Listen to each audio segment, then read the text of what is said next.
Good day out there. Excuse me. Good energy on both sides of the line of scrimmage. Got some good special teams work. Did some normal drive work, but got some coming out, and then finished it with some overtime. Plays on both sides of the line of scrimmage. Offense got some things going early. I thought defense did a really good job in the middle part of the scrimmage, getting off the field. Third down, defense was really strong for the most part, and in the overtime, I thought the defense did a great job. They played really good football in the overtime period. So all in all, good day's work. 2 weeks away from kickoff, 2 and change, and got a lot of things that we got to continue to clean up on both sides of it. The communication side, I thought could have been better offensively, just some of the mechanic stuff. But all in all, good work. It also lets us know where we got to improve before we get to Nashville. Questions? Ben? No mic. Josh, I guess would it be fair to say that the offense made a jump from scrimmage 1 to scrimmage 2? Just how would you assess that jump if you would? I don't know if made a jump. I thought they made some plays. Some of our vets we did let go in this one. They got some early work and then got out in the middle part of the scrimmage. I thought there were some really good things that happened up front, protection early in the football scrimmage. There's some things just mechanically, how we function and operate that we got to get better at too, and it was all positions. Rob and Patrick?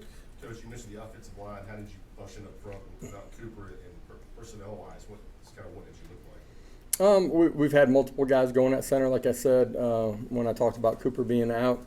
Thought all those guys, handled it as far as the communication once they got the play call in a really positive way.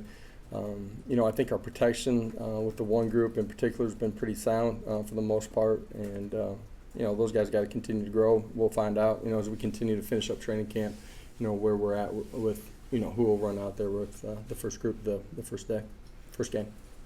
Josh, with Joe. I didn't say a whole lot there, did I? With Joe, how was his accuracy today? How has it been compared to the rest of the camp? And he was really accurate with the football, really decisive. Been a really good decision maker. I don't know if he's thrown a pick all training camp. Been in control of the protections for the most part. We've continued to push their hand on that side of it. That's Joe, but that's the guys behind him right now too, and I think they've continued to grow in that way. Wes and Austin? If I remember correctly, after the first scrimmage, you mentioned a couple of little mechanical things offensively that needed to get cleaned up, and you said the same again today. Is that just common stuff for this time of year in training camp? I know you never want to see it, but is it common stuff? Some of it is. The first scrimmage, in all reality, was probably a little cleaner than today's, but it was just operationally off the sideline, play clock, getting things settled as we get out there on the field, first play of a drive. I'm not worried about where we're at. We're pretty intentional on working those things during practice. I thought today could have been cleaner, but it wasn't just one guy. It was all of us just need to be a little bit cleaner. Josh, with some of the older guys, being held out at various points in time during fall camp, it seems like Caleb Webb has been one that's taken advantage of that with the reps he's gotten. What have you seen? You always use the word intentional. What have you seen about him that's been intentional with his growth?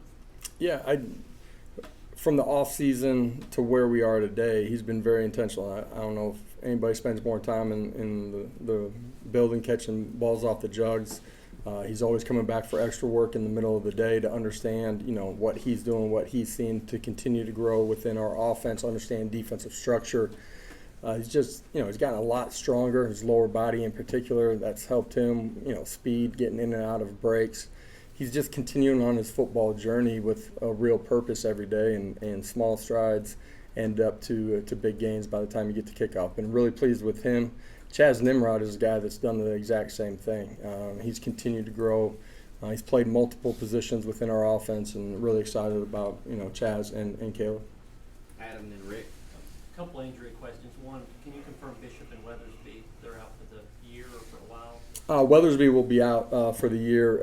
Deshaun is not out for the year, but will be out for an extended period of time, probably a couple months. And secondly, with Cooper, do you feel like you're in holding pattern until he gets back, or is it more preparing to play Virginia without him? When you say holding pattern?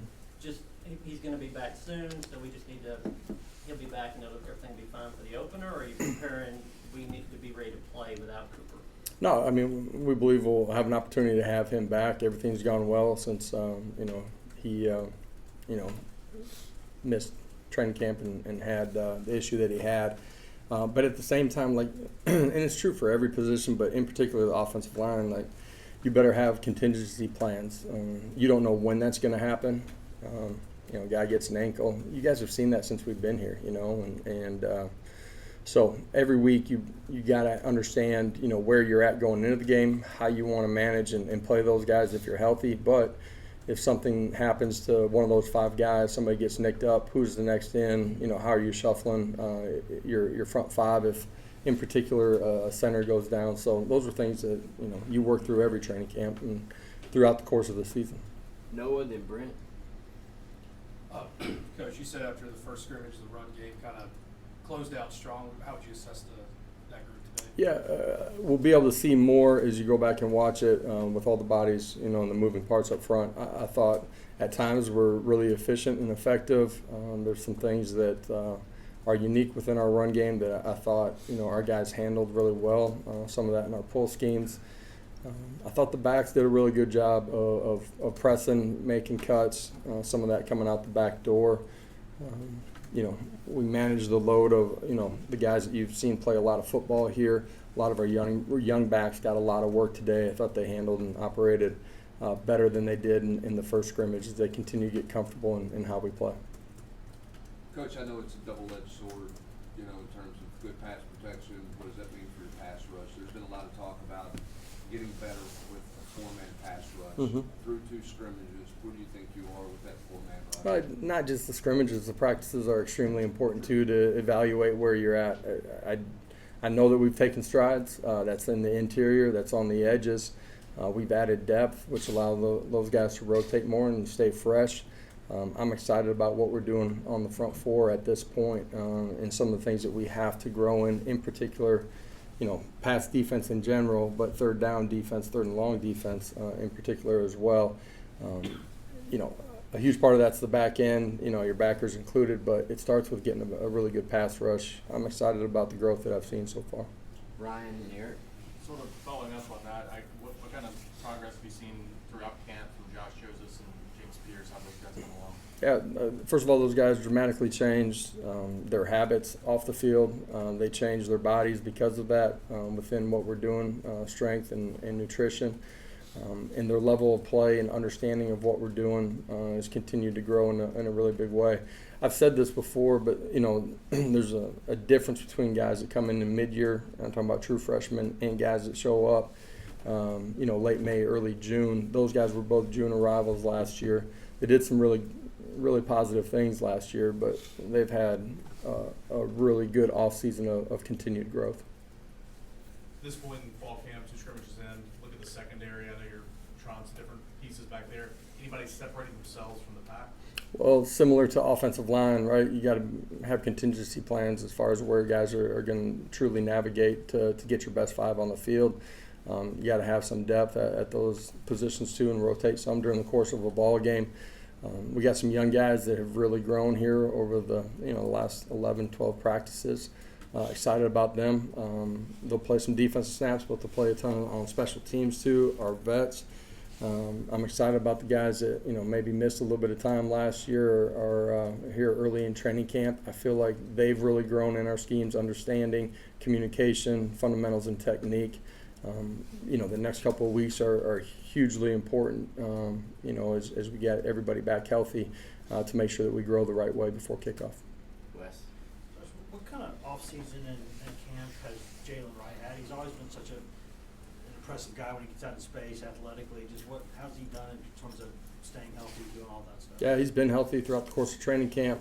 His body's dramatically different. He's one of the guys that we recognize as we started training camp just for what he had done in the offseason, the changes that he had continued to make to his body. Been very intentional in his work. He's continued to grow, and just being able to have a championship mindset, be able to reset from play to play with passion, not playing just straight out of emotion. been great with the young backs. He's been a great leader, great teacher for those guys. He's into it when he's not even the guy that's getting the reps. On the football side of it, he's a guy that, as you said, early in his career, just wanted to run around everything and just use his speed to his advantage. That's how he had kind of developed as a young back in high school with some of what they did. He can still do all those things, but he's got really good vision. He understands blockers. He understands how to use them. He delivers double teams to the second level. He finds space. His vision on the backdoor cuts his grown. He's doing it at the right time. He's playing at a really high level. Last question, Rob.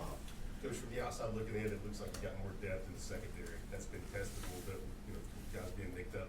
Do you feel like you're deeper there and more able to sustain it? Yeah, we absolutely are deeper on the second level, our second and third levels. The growth of the young guys inside of our program that can be, at the linebacker spot, guys that were here playing, a lot of them at special teams last year, Elijah and Caleb, those two guys in particular. The young guys that we've added, the true freshmen at that position. Aaron Carter's had a great training camp. I said it, I think, a week ago, but he's taken a major step just from where he finished spring ball. I'll say the same thing about T-Lander and Jalen too. On the third level, the young guys are going to play some snaps for us. We have great competition that creates urgency in the meeting room, creates urgency in the off season. It shows up in the way they play and compete on the practice field. And today when we're inside the stadium, we have guys that are vets that played a lot of football last year. Those guys have all taken a step in their understanding of how we want to play too. So we absolutely have more depth, more competition, and as we get closer to kickoff, figuring out the rotation, so those guys continue to compete and show that they're going to play at a championship level.